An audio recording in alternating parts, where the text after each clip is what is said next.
আজ হলো সেই দিন, কারণ এই দিনটিতে কেউ নিজেদের আবেগকে ধরে রাখতে পারে না।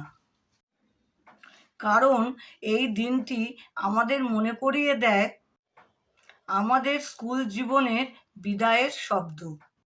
সেই সমস্ত দিনগুলো যেগুলো আমরা সবাই ফিরে পেতে চাইলেও আর কখনোই সেই দিনগুলো আর কখনোই ফিরে আসবে না।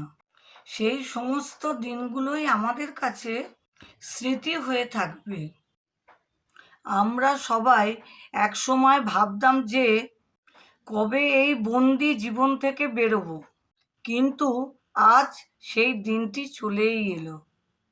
এখন আমরা ভাবছি যে যদি ওই দিনগুলোই ফিরে পেতাম তাহলে কতই না ভালো লাগতো। বন্ধুদের সঙ্গে টিফিন ভাগ করে খাওয়া, নানা রকম খেলা করা, আরও কত কিছুই না করতাম আমরা। এই তো সেদিন আমরা সবাই মিলে নতুন ক্লাসে উঠলাম। আবার এই তো সেদিন আমাদের নবীন বরণ হলো। কখনোই আর সেই পুরনো স্মৃতিগুলোকে আমরা আর ফিরে পাবো না। আমাকে আগে কেউ জিজ্ঞাসা করলে আমি বলতাম আমি রাজীবপুর গার্লস হাই স্কুলে পড়ি।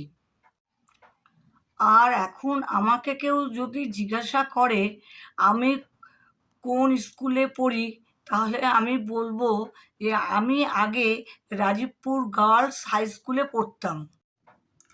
স্কুল জীবনে স্কুলে যাবার জন্য একটা নির্দিষ্ট সময় থাকতো।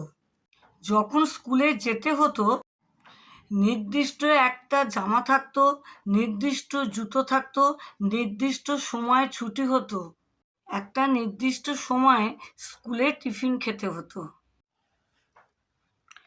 আমাদের পুকুর পাড়ে বসে টিফিন খাওয়া, বন্ধুদের সঙ্গে আড্ডা মারা, সেটা ছিল একটা আলাদা আনন্দ। সেটা আর কোনোদিনই জীবনে ফিরে আসবে না নতুন করে।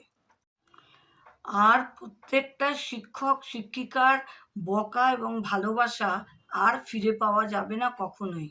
তাহলে লাইক, শেয়ার, সাবস্ক্রাইব করে দেবেন।